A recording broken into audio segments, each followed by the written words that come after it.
In the American Midwest, rising out of the modern landscape, sits Monk's Mound.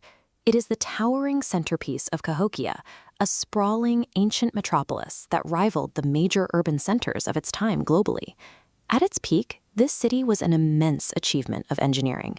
Thousands of people lived among dozens of massive, hand-built earthen mounds, which framed expansive central plazas where the community gathered. Because of its sheer size, it is easy to look at a map and assume Cahokia operated like a traditional empire, a single dictatorial capital ruling over a vast, otherwise untamed wilderness. But the archaeological record reveals a very different landscape. Hundreds of miles away from Cahokia, across distant river valleys and dense forests in the American Southeast, other distinct, highly organized societies were thriving entirely outside of its authority. There was no single king or unified kingdom. Instead, North America was covered by a decentralized web of independent communities, linked together by shared traditions and constant exchange. This historical chart shows the Mississippi River's complex winding path. Waterways like this, the Ohio and Tennessee, were primary highways for the Mississippian world. Navigated continuously by canoe, this flowing infrastructure allowed physical materials and complex ideas to move rapidly across enormous distances. Around the year 800 CE, a crucial agricultural shift accelerated this movement. Communities across the region widely adopted the cultivation of maize. The combination of highly fertile river valleys and a reliable, storable food source drove a massive population boom. Villages expanded rapidly, evolving from small farming outposts into major political centers. As these centers grew, they began constructing enormous platform mounds. Builders carried thousands of individual woven baskets of dirt, layering them entirely by hand, without the use of pack animals or wheels, to create monumental foundations.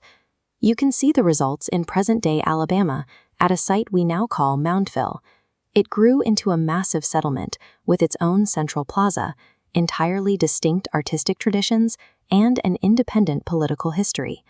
Further east in Georgia stood Etowah, a settlement that helps illustrate how these societies were governed.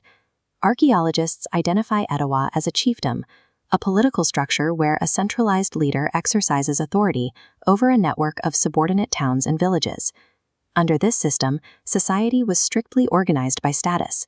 Rank dictated where they built homes, the ceremonial objects they owned, and ultimately how they were buried. Even though Etowah and Moundville utilized the exact same architectural language of elevated earthworks and public plazas, they did not answer to Cahokia. They remained fiercely autonomous. Hundreds of miles west, in what is now Oklahoma, the settlement of Spiro emerged as a vital crossroads connecting completely different environmental regions of the continent. The artifacts recovered at Spiro map out an incredibly expansive trade network. The people here acquired shells harvested from distant coasts and heavy copper from entirely different territories. Physical goods carried abstract concepts with them. Elaborate works of art, like this copper plate depicting a winged human figure, feature precise religious and ceremonial symbols that appear identically in communities hundreds of miles away. Yet, for all the elaborate artistry of the elite class, daily life for most people meant relentless physical labor in the fields. And when political competition intensified, the same routes used for trade often became avenues for violent conflict and warfare. The Mississippian world was entirely human. It was deeply fractured, frequently violent, and incredibly complex. By the early 1500s, the political landscape of the Southeast was naturally shifting. Power dynamics changed, alliances fractured, and several of the oldest major centers were already steadily declining. Then, European expeditions arrived, introducing catastrophic new pressures. The rapid spread of foreign disease, aggressive slave raiding, and incredibly violent colonial expansion permanently decimated the remaining political structures. A common myth suggests that the builders of these great mounds simply vanished from the continent. They did not. Their bloodlines, traditions, and political histories continued directly through the native nations and communities of the Southeast that still exist today. The massive earthworks they left behind stand as permanent records of their engineering and ambition.